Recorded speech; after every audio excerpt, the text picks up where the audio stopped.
Hi, welcome to our daily encounter. Today we are looking at 2 Kings chapter 6 for our devotion. And there was a time when Aram was warring against Israel.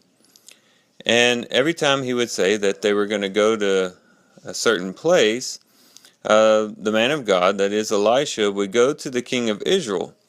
And he would tell them, what was going on. And pretty soon the king of Aram began to get suspicious, and he started to question many of his servants. But the servants said to him, "You know what? It's Elisha the prophet who's in Israel. He tells the king of Israel everything that you say, even in your bedroom." And so the king of Aram says, "Go and see where he is, that I may send and take him." And it was told to him that he was in Dothan. So he sent horses and chariots and a great army, and they came by night and surrounded the city. Now, there was the attendant of Elisha who got up early, and he went out and he saw all this army, this huge army with all the horses and chariots that were circling the city. And he becomes very, very frightened. He says, "Alas, my master, what shall we do?" And Elisha answers, "Do not fear, for those who are with us are more than those who are with them." And so Elisha prays, "O Lord, I pray, open his eyes that he may see." And when the servant's eyes was open, he saw on the mountains, he saw that they were full of horses and chariots of fire, and that they were all around Elisha. And so here we have a story where a person was actually able to have his eyes opened to see spiritual realities that were around him.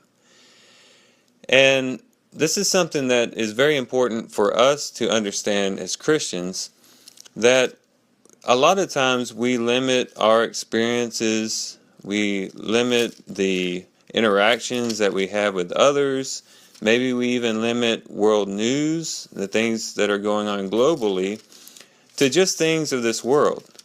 And we might just think that, well, these are just circumstances, situations that are occurring, and there's really nothing else to it.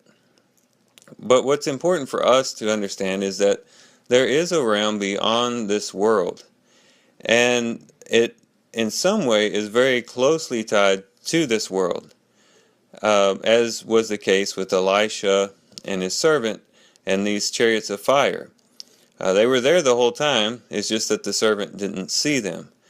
You might be reminded of the story of Balaam when he was riding on his donkey, and the donkey could see the angel guarding the path, but Balaam couldn't see it himself.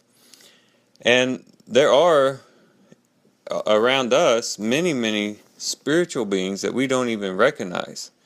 Paul attests to this in Ephesians chapter 6, starting in verse 10, when he said, "Finally be strong in the Lord and in the strength of his might. Put on the full armor of God." And then he goes on to explain why we should have this armor of God. He says, "So that you will be able to stand firm against the schemes of the devil." Well, why is that important? Well, because our struggle is not against flesh and blood, but against the rulers, against the powers, against the world forces of this darkness, against the spiritual forces of wickedness in the heavenly places. And it's really interesting when you start looking at your life, and when you start looking at world events, things going on even in our nation, when you start looking at them from this perspective, you begin to see that there are patterns, and almost like there is this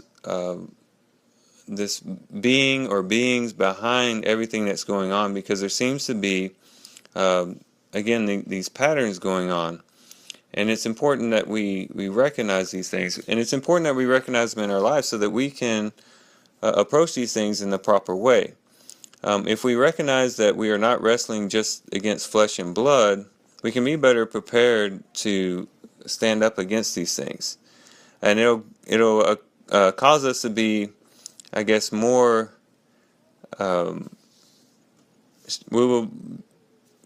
We will stress more the importance of being fully armored for the battle.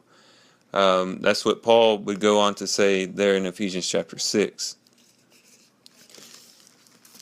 But, as we think about the fact that we have this great enemy in the in the spiritual places, in the places we can't see, we might become overwhelmed, but we got to remember that just as Elisha drew strength in the fact that God's army was backing him up, we can be assured of that as well.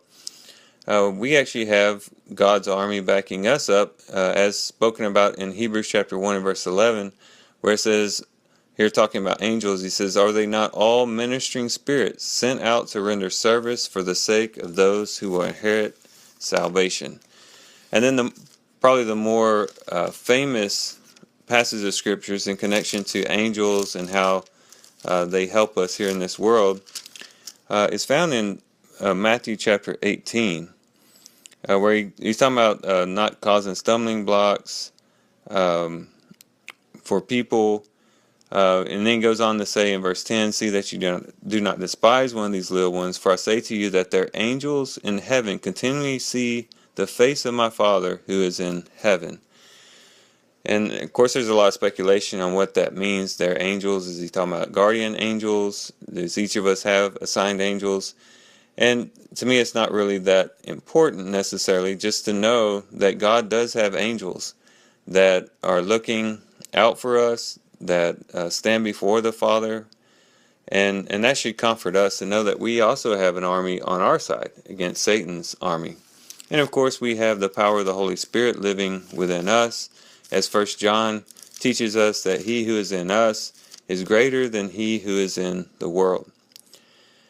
And so for our devotion today, just wanted to kind of bring these things up, just to kind of maybe help us to realize these things, because a lot of times we can lose focus and just begin to look at circumstances and situations at face value and not see the deeper things going on in those things. So I thank you guys for listening today. I hope you guys have a great day. Love you guys. God bless.